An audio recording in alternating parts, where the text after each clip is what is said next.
Number 1. About 2 years ago, I was driving home from a family reunion pretty late at night, and the drive was about 2 hours. I didn't stay the night because I had to be back for work the following day, but most of the drive was on roads with dense bushes and trees on either side. The real creepy ones you see a lot in movies. Anyway, I had been driving about 45 minutes, and I was starting to get really tired. You know how sometimes you just suddenly become really tired? Completely out of nowhere? Well, yeah, that's exactly what happened to me. I knew I wasn't going to last, but I didn't come across any place that I felt I could park and safely sleep. After it became clear to me that I wasn't going to find a place to pull over, and my tiredness wasn't going away, I did something very questionable. I pulled over to the side of the road, onto the grass, behind some bushes, to try and hide my car from anybody else who was going to come past. The roads weren't completely empty, and I came across another car every few minutes or so.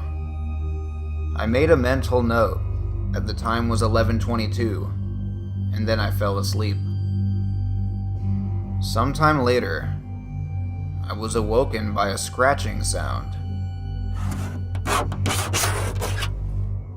I looked at the clock. It read 11:50. The sound stopped after a few seconds, and because I was still extremely tired, I didn't bother looking around and simply just went back to sleep. But I was later awoken by the same sound, and it was now 12:40.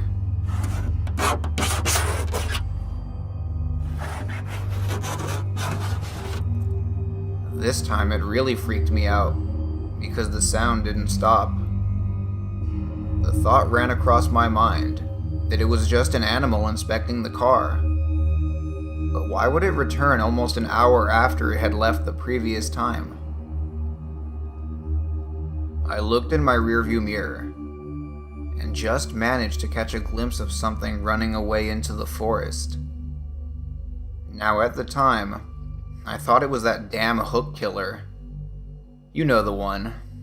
The one that scratched that couple's car and then slaughtered that guy when he got out to investigate. Fuck that, I thought to myself. So I got the hell out of there.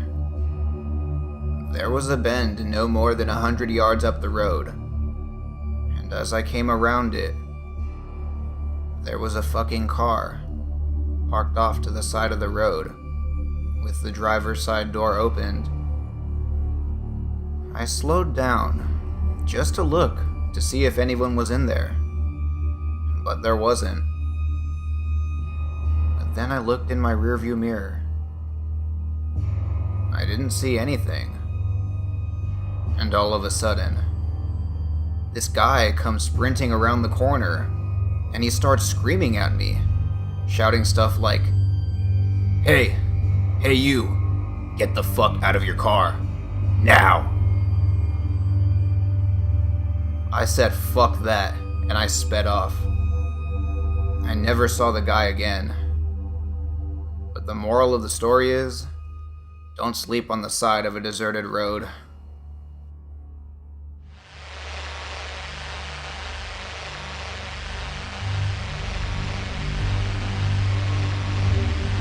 Number 2. A few friends and I were on our way back from Las Vegas, and were driving home to Los Angeles. We stopped at a random rest stop along the way, so we could all take a piss. We all get out of the car to use the restroom, but one of my friends ends up deciding to stay at the car to have a smoke. Once the rest of us were done using the restroom, we head back in the direction of the car, when we hear our friend who was smoking shout, "What the fuck are you doing, man?" We quickly rush over to him, and he just points into this dark area near some trees. When we noticed that there was a man wearing a hoodie that was just standing behind some of the bushes, and he was facing our direction. We shined the car's headlights at him, so we could get a better look. His face was very dirty, and he had this deranged look on his face. We could tell he was breathing heavily, almost like he was very angry. We all quickly got into the car, and my friend thought it would be a good idea to flash his high beams at the stranger. He flashed the man with the lights, and he started hissing like a fucking wild animal, and quickly ran away into the bushes. My friend then put the car into reverse, and started to drive out of the rest stop area. But in his rearview mirror, he saw the man, who was now behind the car, and was attempting to run after us. "Oh fuck no," my friend shouted. He quickly stomped on the brakes and put the car into reverse again in attempts to scare the man. This indeed startled the man, who darted off into another direction, never to be seen again. We still have no idea what the fuck this weirdo was doing hiding in the bushes at a rest stop at 2 a.m., but one can only assume that he was definitely up to no good.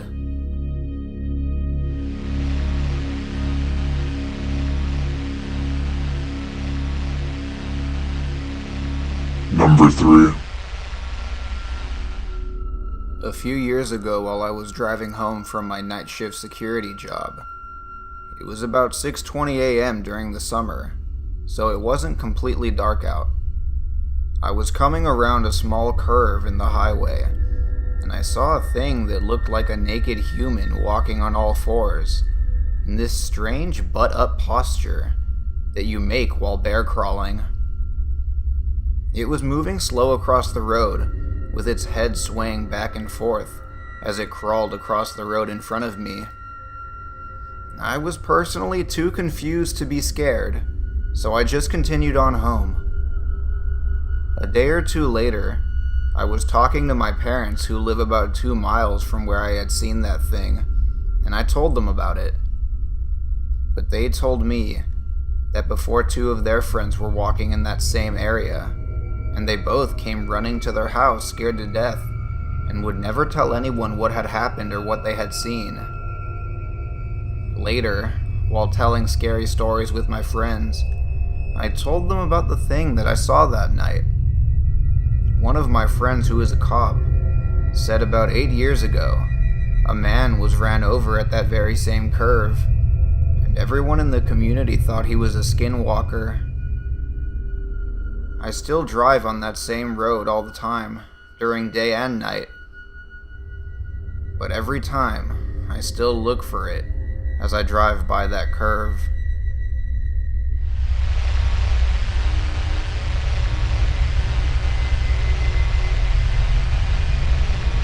Number 4. I was driving alone from eastern Colorado to Wyoming in the middle of the night on a dirt road.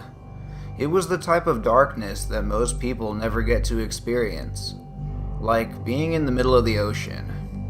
No cities or even small towns for hundreds of miles in every direction. Once I hit the border of Wyoming, the road finally became pavement. After about half an hour, I heard this loud bang, and my car pulls hard to the middle of the road. I had gotten a flat tire, so I pulled over and got out. It was so dark that there wasn't a single light of any kind, for what seemed like 100 miles, with the exception of my headlights. I started to change the tire by myself, feeling really uneasy about being alone in the middle of nowhere. So I get the tools, and I get the spare out of the trunk, and start changing the flat as fast as I could. But for whatever reason, I was trying to be quiet, because it feels like every little sound I make is incredibly loud. I even turned my music off. I was crouched down, and I was just finishing up tightening the lug nuts on the spare, when I hear a voice from right behind me. "Do you need any help with that?" I spin around as fast as I could, but no one was there. I looked across the street in the other lane. No one was there.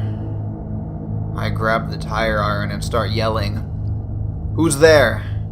Who's out there?" There was dead silence. I mean, it was so quiet that I could hear my heart beating.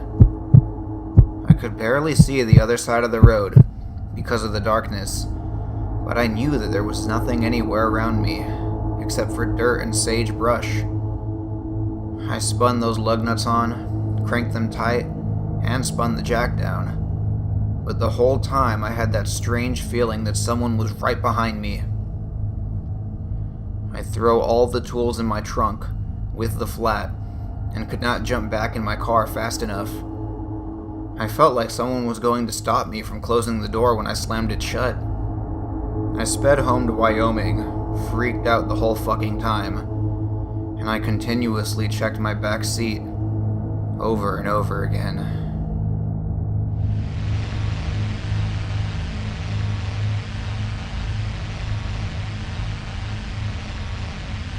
Number 5. My parents and I were on a road trip to visit the Grand Canyon.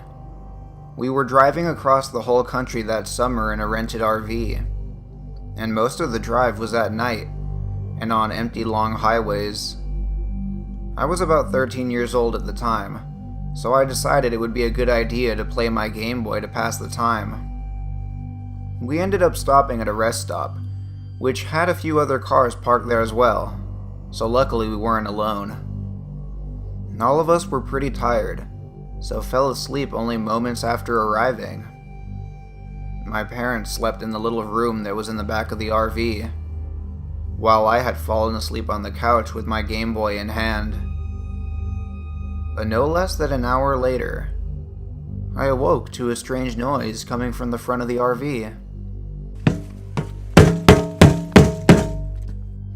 I didn't want to wake my parents up, even though I was concerned. So I just decided I would slowly creep to the front of the RV and peek out of the windshield. I was relieved when I saw nothing and started walking back to the couch located in the center of the RV, when I was greeted by a light tapping sound behind me. I slowly turned around and saw a terrifying looking woman with messy hair pressing her face against the windshield. This woman looked like a fucking meth head because her face was covered with blisters that seemed to be self-inflicted. This bitch was literally licking the windshield and started banging on it by this point.